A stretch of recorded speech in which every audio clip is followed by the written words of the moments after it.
President Trump keeping true to his word, officially reversing the Obama-era atomic agreement. And now he's promising to use the full force of American sanctions to suffocate Iran's nuclear ambitions.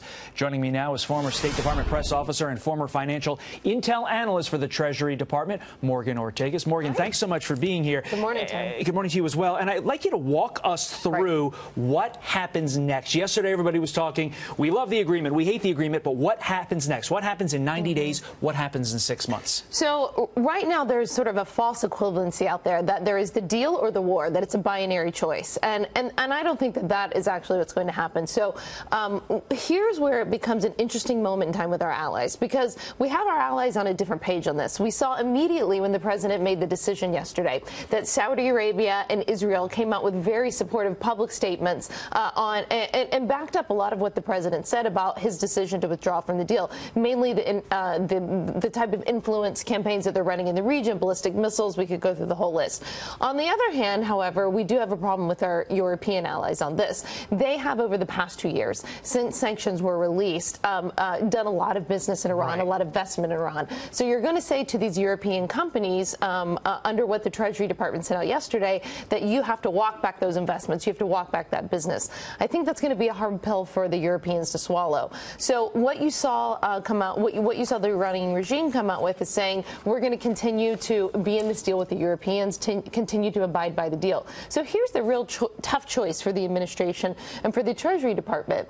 If the Europeans stay in the deal, and if European businesses continue to do business in Iran, are we going to start sanctioning European companies? You have seen before the JCPOA, you saw many European banks in New York City that are based here that were fined very heavily for doing business in Iran. You can go through a number of banks, and so banks really haven't gone back in. They've been incredibly risk averse since those actions happened. So that really is what's setting up to be the showdown. But I don't think. But by the way, it's a false choice that it's a deal or war. Right. And that's an important point that you made. It seems to me, looking at what the president said, in about 6 months, the U.S. may begin sanctioning banking, energy, and related activities. But in 90 days, the U.S. may sanction anything else exempted under the JCPOA. So basically, in all things in life, follow the money, right? Yeah.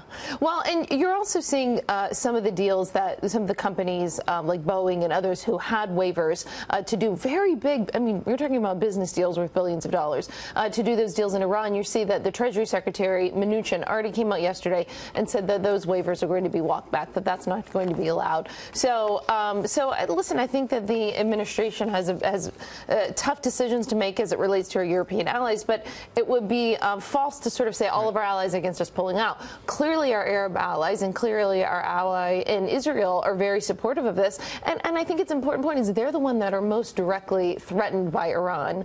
And therefore that's why they're supportive of these actions that the president's taking. Quickly, in the 30 seconds we have remaining, Mike Pompeo going to North Korea for a second time. What is he going to accomplish, or what do you hope that he accomplishes? Is it just getting these 3 individuals back? Is it setting the stage? What do you want to see him do?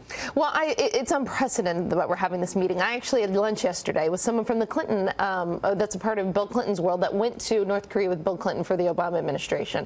He was blown away at what Trump has been able to do, what the president has been able to do in getting these meetings to the table. So Secretary Pompeo is clearly there in order to try to have, lay out the terms of the deal, a more favorable meeting. But I think the real reason that he's there is to hopefully get these 3 American hostages back. And hopefully they're in a lot better condition than what Otto Warmbier, how he was brought back. When he was basically brought back in a coma and then passed away. So this is an evil regime. These people are not our friends. And I think this president is right to be tough and continue to be tough. And Pompeo, I think, is the best messenger that he could possibly have. Typically when you start at a new job, you have a little time to ease in. Mike Pompeo, boom. I don't think he knows what the cafeteria is yet. Morgan, thank you so much. Great insight. Thank you.